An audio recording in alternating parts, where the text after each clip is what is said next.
Hey there, everyone. Dr. Beth Westie here, and I wanted to come on and talk about when is the best time to eat my meals. How should I be doing this? How should I be fueling my body? I know that I need to eat a good breakfast, or I know I need to eat a good dinner or get enough protein, but really, how does this break down? Now, these are things that if you're looking for specific customization for you, that I designed for you when we work together in a more one-on-one setting. So here is a link where you can learn more about the one-on-one program that I have.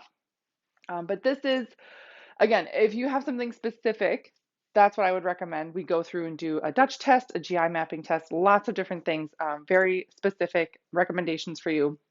But if you're just getting started or you're looking at, oh my gosh, I need to know if, I'm doing something that's, a good start. I've done crash diets before. I've been really stressed out. I've been fatigued. I'm not sleeping well. How do I get started with this? This is a basic thing to get started with. So I'm going to break this down and then I'll give you an example of a time frame on this. And if you have a different schedule or something, again, you can adjust it for your specific schedule. So within about 1 hour of waking up, you actually want to get in a serving of protein. This is really key. A lot of times people don't realize this, that this is really, really important. That you're thinking, oh, why would I want to eat right away in the morning? I don't want to activate my digestive system. I'm doing intermittent fasting, so I want to wait as long as possible to eat. No, getting fuel in, specifically protein in, within about an hour of waking up triggers your metabolism to start cranking for you, working harder for you. Yeah, that's what we want. So with you wake up, say you wake up at 6 a.m. By 7 a.m. you want to be having something, and it should be mostly protein. I usually start my day with a protein shake. You can use a protein bar, you can use some eggs, you can use a whole meal, whatever that is for you. At least make sure it is a lot of protein. Kickstart your digestive system, your metabolism right away. And then for the rest of the day, about every 3 hours, you want to have a complete nutrient meal. That's a protein, fat, and carb. Yes, there's other micronutrients, greens, vitamins, minerals, all that good stuff, of course. But getting a protein, fat, and carb in there about 3 hours is the timing for the rest of the day. So, for example, if you got your protein meal in at, say, 7 a.m., then at 10 a.m., you're going to get a meal. 1 p.m., you're going to get a meal. 4 p.m., and then by 7 p.m., you're eating dinner.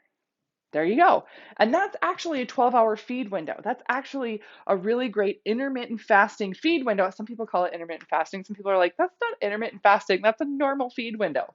Yes, that's a normal feed window. You have your first nutrient at 7 a.m., your last nutrient at 7 p.m. And along the way, you've fueled your body really, really well. Protein paste, all those things. Again, if you are not sure about what those things are, I have a lot of resources on my YouTube channel, Dr. Beth Westie, so you can search for them there and subscribe to stay updated. But this is the basic. Now, if you have done an extra workout, if you are really stressed, if you're stuck in a plateau, something, and you're like, oh, I need to push something forward. I need to, have my results shift. How do I layer something in more? Or I'm really hungry, or I'm too hungry when I go to bed. What do?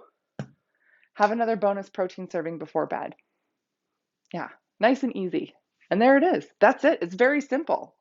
That's it. The biggest mistake you can make is not sticking with it. The biggest mistake you can make is cutting down how much you're eating because you're thinking, I'm eating too much. I just ate. Yeah. This is the timeline for your metabolism, for your blood sugars to be maintained and everything. That's the biggest key thing. Now, other resources I have for you, again, I talk about this stuff specifically and lay it out for you in my book, The Female Fat Solution, which is on Amazon. So you can read this and get all the details here. I also talk about this in my book, The Female Menopause Solution, also on Amazon.